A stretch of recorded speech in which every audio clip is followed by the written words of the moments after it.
నమస్కారం. శ్రీ చదివే అల్పజీవి నవలను విని ఆనందిద్దాం. కమలాకాంతుడు అస్తమిస్తున్నాడు. కమలాకుమారి ఏడుస్తున్నది. ఎందుకు కమలా ఏడుస్తున్నావు? నే చెప్పేదెప్పుడు వినవు నాన్న. నన్నెవ్వరూ చూడ్రు నాన్న. నేనెవ్వరికీ అక్కర్లేదు నాన్న. ఏమిటమ్మా ఎందుకు ఏడుస్తున్నావు? అమ్మా, తమ్ముడు సినిమాకి వెళ్ళిపోయేరు నాన్న అని బావురుమని ఏడ్చింది కమల. అసందర్భంగా ఉంది. అసందర్భం అంతా అసందర్భంగా ఉంది. డబ్బు పుచ్చుకున్న వెంకట్రావు దర్జాగానే ఉన్నాడు. పొడుం పీల్చే హెడ్ గుమాస్తా కాంట్రాక్టర్ల దగ్గర డబ్బు పీల్చి ఇంకా దర్జాగా ఉన్నాడు. అడగ్గానే 500 ఇచ్చేడు గవరయ్య. అవధాని నేనిచ్చిన సిగరెట్టు కాల్చి పారేశాడు. ఎదుటింటి మాస్టారు టైఫాయిడుతో బాధపడుతున్నాడు. పక్కింటి అమ్మాయి సోడా దుకాణం వాడితో సరసాలాడుతోంది. హార్బర్ ఇంజనీరు సరికొత్త కార్లో పందిలాంటి పాత పెళ్ళాన్ని ఊరేగిస్తున్నాడు. సావిత్రి ప్రేమ సినిమాక్కావాలు వెళ్ళింది. ప్రేమ సినిమాకి వెళ్ళనందుకు కమల వెక్కి ఏడ్చి బక్క చచ్చి నిల్చుంది. నేను ఏడవలేక నోరు మూసు కూర్చున్నాను. అంతా అసందర్భంగా లేదు. ఇదిగో అర్ధన పట్టుకుపోయి ఏమైనా కొనుక్కో, ఏడవకమ్మా అన్నాడు సుబ్బయ్య కూతుర్ని బుజ్జగిస్తూ. అక్కర్లేదు నాన్న, నాకక్కర్లేదు. 5 రూపాయలిచ్చినా అక్కర్లేదు నాన్న. 5 శబ్దం నన్ను వదల్దు కాబోలు. నేనేం తప్పు చేశాను భగవంతుడా? అమ్మా, నన్నెందుకు నాన్న సినిమాకు తీసుకువెళ్ళక పోవాలి? ఏమో, ఎవడెరుగును? కారణం ఎవడికి తెలుసు? దేనికైనా సరే కారణం ఎవడు చెప్పగలడు? సినిమాకి నిన్ను తీసుకువెళ్ళకపోతే నీకు ఏడుపెందుకు వచ్చింది? నవ్వెందుకు రాలేదు? 500 అడిగి నేనెందుకు భయపడాలి? గవరయ్య లక్షాధికారి ఎందుకు కావాలి? రామస్వామి పొడుం ఎందుకు పీల్చాలి? అవధాని తల బట్టతలగా ఎందుకు మారాలి? అసలీ లోకం ఎందుకిలా ఉండాలి? సుబ్బయ్యకి నవ్వొచ్చింది, ఏడుపు వచ్చింది. కమల ఏడుస్తూనే ఉంది. ఎందుకమ్మా ఏడుస్తున్నావు అని అడిగింది సుబ్బయ్య కాదు. అడిగినదెవరు? అడిగిన ఆసామి అరుగుపక్క పొట్టిగా నిటారుగా నిల్చున్నాడు. ఎవరు నువ్వు అని అడిగినవాడు సుబ్బయ్య. నేనండి, పోతన్నని. 500 నిన్న నేనే కదా పట్టుకు వచ్చేను, మర్చిపోయేరా? 500? అవునవును, 500 తెల్చినదితనే. గవరయ్య నౌకరు. భయం ఎచ్చింది సుబ్బయ్యకి. మర్చిపోలేదు. చీకటిగా ఉంది గదూ, పోల్చుకోలేకపోయాను. చిత్తం. నల్లగా, లావుగా, పొట్టిగా, సూదిముక్కుతో నిల్చున్న పోతన్న ఎందుకు వచ్చేడో తెలియక కలవరపడ్డాడు సుబ్బయ్య. ఇంటికి పోతున్నానండి, చిన్నమ్మగారేడుస్తుంటే ఆగేను. అంతేనా? ఎందుకమ్మా ఏడుస్తున్నావు అని కమలనుద్దేశించి మళ్ళీ అడిగాడు పోతన్న. ఆ ప్రశ్నకు ఏడుపు కట్టేసి ఊరుకుంది కమల. దీన్ని వదిలేసి వాళ్ళమ్మ తమ్ముడు సినిమాకి వెళ్ళిపోయారు, అందుకు ఏడుస్తోంది అని సుబ్బయ్య సమాధానం చెప్పాడు. పోతన్న నవ్వుతూ అడిగాడు కమలని, పోనీ నాతో షికారు వస్తావా చిన్నమ్మ? కమల ముఖం వికసించింది. వెళ్తాన్నాన్న అంది చేతులు ఊపుతూ. వెళ్ళు, కానీ ఎక్కడికి తీసుకువెళ్తావోయ్ అన్నాడు సుబ్బయ్య కొంచెం సందేహిస్తూ. రావమ్మా వెళ్దాం అని కమలని పిలిచాడు పోతన్న, సుబ్బయ్యకి జవాబివ్వకుండా. సరే వెళ్ళు అన్నాడు సుబ్బయ్య కమలతో. కమల మెట్లు దిగి పోతన్న చెయ్యి పట్టుకుంది. ఇద్దరూ చేతులు పట్టుకొని బజారు వెంబడి పోతున్నారు. వేగిరం వచ్చెయ్యాలి సుమా అని కేక వేశాడు సుబ్బయ్య. అలాగే అన్నట్టుగా చెయ్యి ఊపాడు పోతన్న. సుబ్బయ్య ఆశ్చర్యపడ్డాడు. తనకి పోతన్నని చూడగానే భయం కలిగింది. కమల నిర్భయంగా అతనితో షికారు వెళ్తోంది. పిలవడమే తడువుగా. కమల పోతన్న వెళ్ళిన తరువాత సుబ్బయ్య లేచి లోనికి వెళ్ళి కోటు విప్పాడు. కాళ్ళు కడుక్కొని తుడుచుకొని దుస్తులు మార్చుకున్నాడు. తిరిగి వీధి వసారాలోకి వచ్చి మామూలు జాగాలో కూర్చుని సిగరెట్టు అంటించాడు. 7 గంటలు దాటింది. ఎదుటివారింటికి డాక్టరు వచ్చి వెళ్తున్నాడు. అతను పొడుగ్గా ఆరోగ్యంగా ఉన్నాడు. చేతిలో చిన్న తోలుపెట్టె, మెడలో స్టెతస్కోపు, నోట్లో సిగరెట్టు. వీటితో వీధిలోకి వచ్చి నిల్చున్నాడు. అతని వెనుక 6 డజను మంది నిల్చున్నారు ఆందోళనతో. టైఫాయిడ్తో బాధపడుతున్న మాస్టర్ గారి తమ్ముడితో ఇహ పర్వాలేదు. He has turned the corner అన్నాడు డాక్టర్ నోట్లోంచి సిగరెట్టు తీయకుండానే. మనుష్యులకి జబ్బులెందుకు వస్తాయో డాక్టర్లు చెప్పగలరా అనే విషయం గురించి ఆలోచించాడు సుబ్బయ్య. ఎదుటివారింటికి వచ్చిన డాక్టరు ఎదుటివారిచ్చిన ఫీజు పుచ్చుకొని ఎదుటివారు రప్పించిన రిక్షా ఎక్కి వెళ్ళిపోయాడు. నేను కూడా డాక్టరీ చదివితే ఎంత బావున్నో. వైద్యుల్ని అందరూ గౌరవిస్తారు. వాళ్ళని ఎక్కువగా చూస్తారు. వాళ్ళ దగ్గర భయభక్తులతో ఉంటారు. వాళ్ళు చెప్పినట్టు నడుచుకుంటారు. డాక్టర్లకి సంఘంలో మంచి మర్యాద. నేను వైద్యం చదివితే డాక్టర్ సుబ్బయ్య అని రాయించి బోర్డు పెట్టుకొందును. నా రాత ఇలా ఉండగా అలా ఎందుకవుతుంది? నేను నా వెధవ ఆఫీసు ఇలా ఉండవలసిందే అని చెప్పి మొదట్లోనే నిర్ణయం జరిగింది. ఇలా ఏడవలసిందే. మొదట్లో డిస్పేచ్ సెక్షన్లో ఏడిశాను. ఇప్పుడు అకౌంట్స్ సెక్షన్లో ఏడుస్తున్నాను. రేపు ఎక్కడ ఏడుస్తానో. రేపట్నుంచి జాగ్రత్తగా ఉండాలి. అవధాని చెప్పినట్టు జాగ్రత్తగా మసులుకోవాలి. అయినా ఒకటి నాకర్థం కావటం లేదు. నేనే తప్పు చెయ్యలేదు. నా మనసు నిష్కల్మషంగా ఉంది. కాగా నేనెందుకు భయపడాలి? కానీ నువ్వు నేరం చేశావని అంతా అంటారు. వాళ్ళు చెప్పే మాటకే విలువ ఉంటుంది. నా మాట, నీ మాట ఎవడు నమ్ముతాడు? అదీగాక 2 ముఖ్య విషయాలు నీవెరిగినవే. ఏమిటవి? గవరయ్య బిల్స్ నీ దగ్గరున్నాయి. గవరయ్య 500 రూపాయలు నీ దగ్గరున్నాయి. సుబ్బయ్య కళ్ళు మూసుకున్నాడు. లంచం నేరం. శిక్ష జైల్. సుబ్బయ్య కళ్ళు తెరిచాడు. దేవా, నాకు భయంగా ఉంది. దేవా, నాకీ ఆలోచనలు వద్దు. నాకు మతిపోతోంది.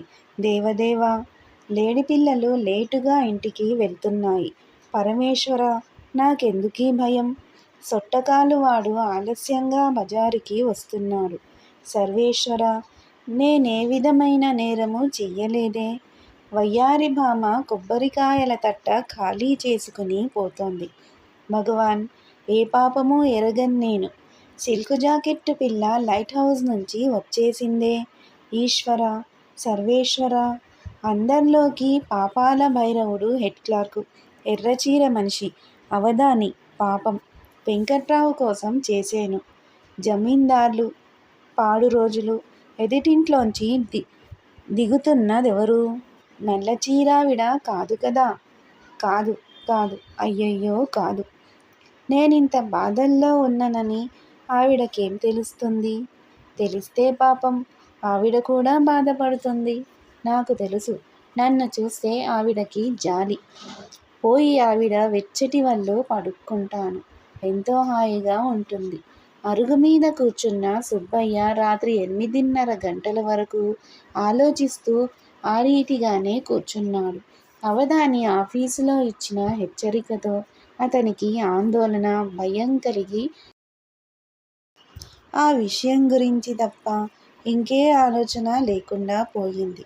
అందుచేతనే లేచి ఇంట్లోకి వెళ్ళి భోజనం చెయ్యడానికి కూర్చునే వరకు కమల సంగతి జ్ఞాపకం రాలేదతనికి. అప్పుడు జ్ఞాపకం వచ్చింది. ఇంకా కమల రాలేదు. కమల ఇంతవరకు రాలేదేం? పోతన్నతో షికారు వెళ్ళిన కమల ఇంకా ఎందుచేత రాలేదు? పిల్ల ఏమైపోయింది? ఏమైపోయిందో ఏమిటో? వాడేం చేశాడో ఏమిటో? అన్నం వడ్డించుకోబోతూ వీధిలోకి వచ్చేశాడు సుబ్బయ్య. కనుచూపు మేరలో ఎక్కడా కనిపించలేదు కమల. సుబ్బయ్య ఇటూ అటూ తిరిగాడు. మా అమ్మాయి కనిపించిందా అని తెలిసిన వాళ్ళని అడిగాడు. తెలియని వాళ్ళని అడగబోయి అడగడం మానేశాడు. 9 గంటలైనా కమల రాలేదు. వాడేం చేశాడో ఏమిటో. ఒంటిని బంగారం కూడా ఉంది.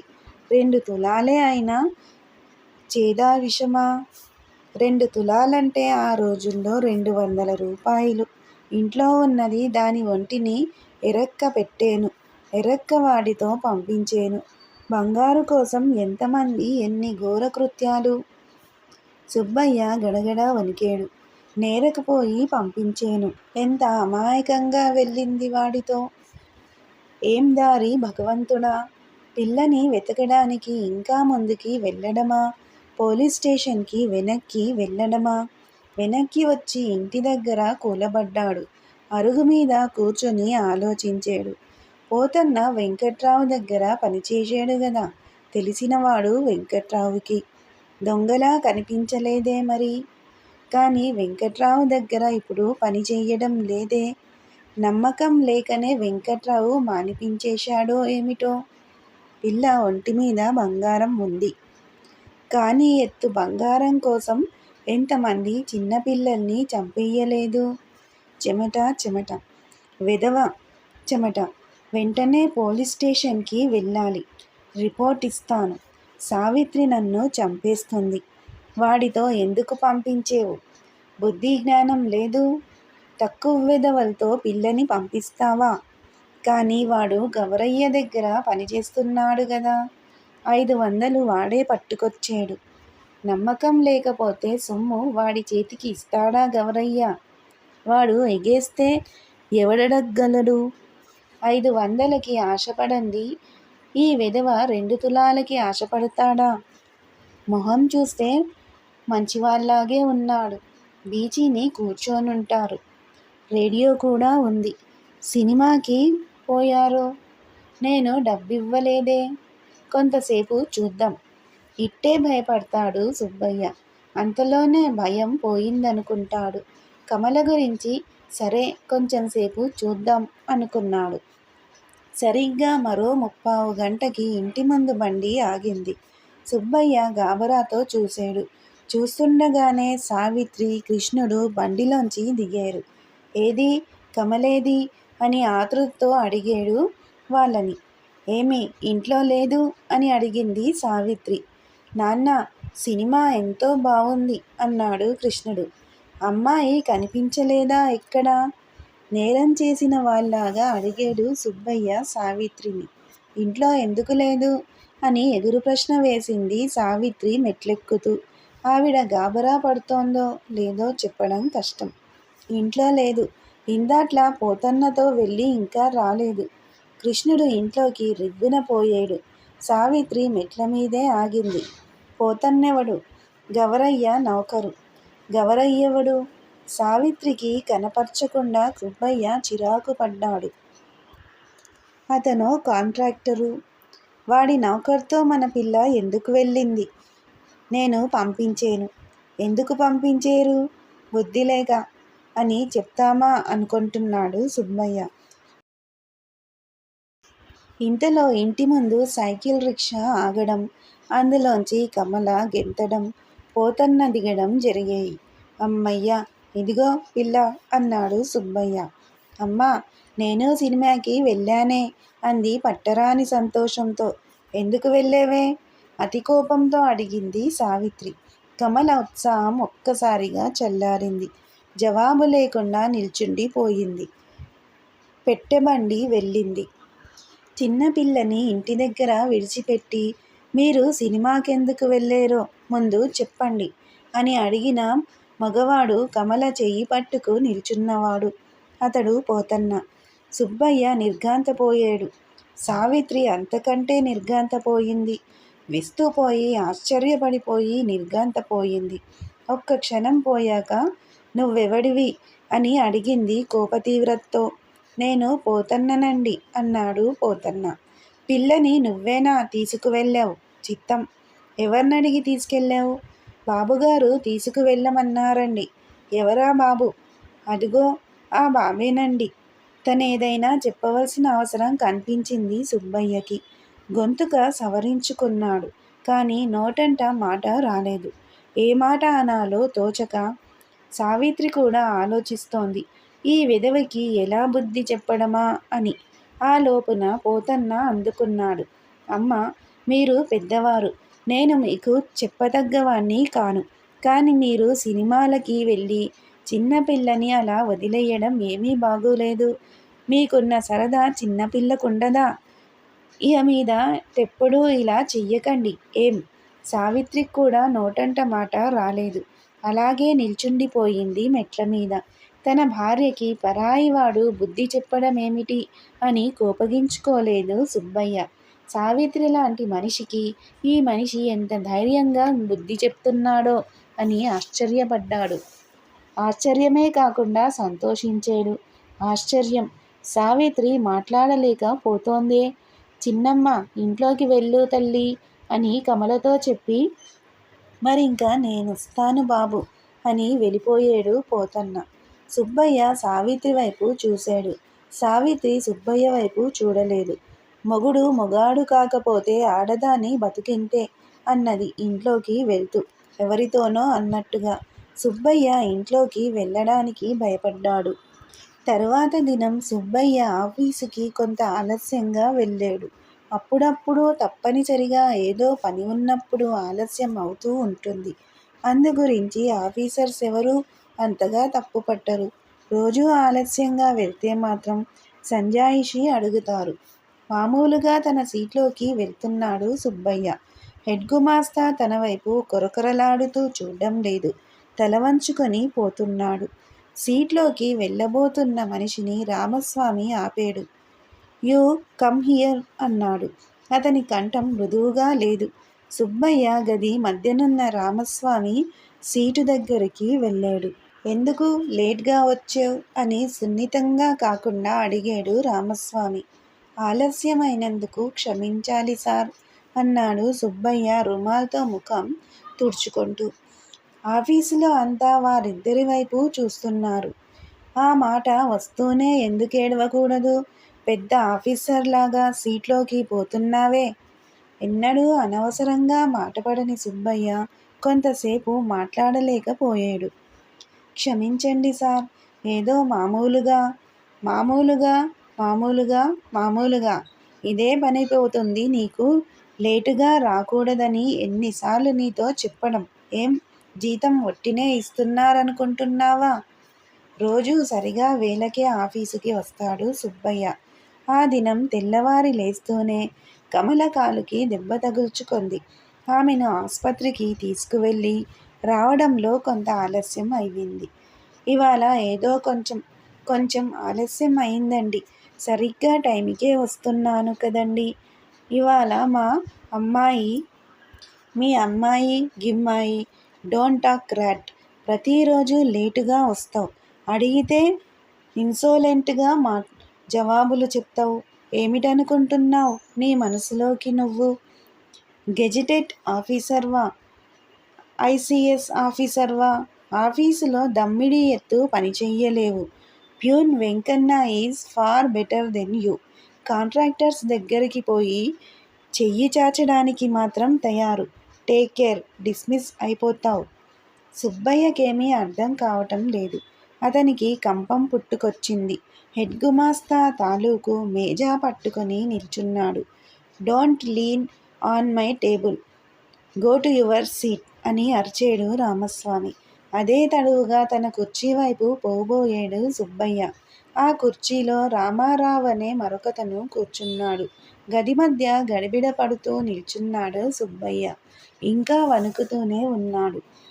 అంతా అతని వైపే చూస్తున్నారు సూదుల్లాంటి చూపులతో. తమరి సీటు ఇవాళ నుంచి పాత సీటేనండి అని వెటకారంగా నవ్వి మూలనున్న ఖాళీ కుర్చీ చూపించాడు రామస్వామి. డిస్పాచ్. తిరిగి తపాలా బంట్రోతు నౌకరీ. కుర్చీలో ఎలా వెళ్ళి కూర్చున్నాడో సుబ్బయ్యకి తెలియదు. భారంగా వేడిగా ఉంది అతని తల. కూర్చున్నాడే కానీ అతని కాళ్ళు చేతులు వణుకుతూనే ఉన్నాయి. తల వంచుకొని కూర్చున్నాడు. చుట్టూ తోడి వాళ్ళ వైపు చూడ్డానికి భయంగా ఉంది, సిగ్గుగా ఉంది. జాగ్రత్తగా మసులుకో అని అవధాని అనడం. ఏం సుబ్బయ్య, గవరయ్య బిల్స్ అన్నీ పూర్తి చేసావా? నువ్వెక్కడ చేస్తావు అని ముందు రోజు రామస్వామి అడిగి రిమార్కు చేయడం. వీటితోటే మతిపోయిన సుబ్బయ్యకి పాత కుర్చీలో కూర్చున్నప్పుడు మతి పూర్తిగా పోతున్నట్టుగా ఉంది. ఈ నవల మీకు నచ్చితే సబ్స్క్రైబ్ చేయండి, షేర్ చేయండి, లైక్ చేయండి, బెల్ ఐకాన్ను ప్రెస్ చేయండి. శ్రీ ఛానల్ ఆడియో నవలను వింటున్నందుకు ధన్యవాదములు.